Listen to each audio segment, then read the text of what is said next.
Welcome back to the channel.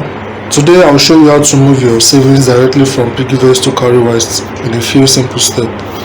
Let's jump right into it. So you open your Cowrywise and you top up your savings. So you select save on the home screen and choose the plan you want to fund. Let's say home, for example. You continue, you enter the amount, let's say 60,000, 600,000. Your frequency of how you want to save, which day of the month, if you have chosen monthly, and for how long, 9 months for example, and you tap on continue. So you choose payment method. So once you choose your payment method and you have selected, then you tap generate account to copy your unique temporary account number. So for example, let's say this.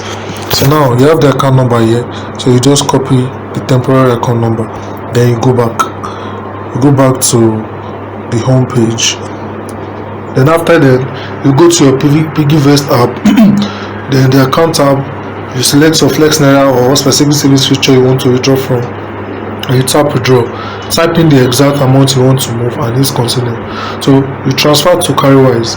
You select pay to bank account, enter the Cowrywise account number that you copied earlier, choose the corresponding bank name, input your PiggyVest PIN and confirm the transaction. So return to the Cowrywise app and tap I have paid and wait for a few moments for the transaction to clear. Your funds will automatically reflect in your selected Cowrywise savings plans. Thank you for watching. If this helped you out, hit the like button and subscribe for more quick guides. See you in the next video.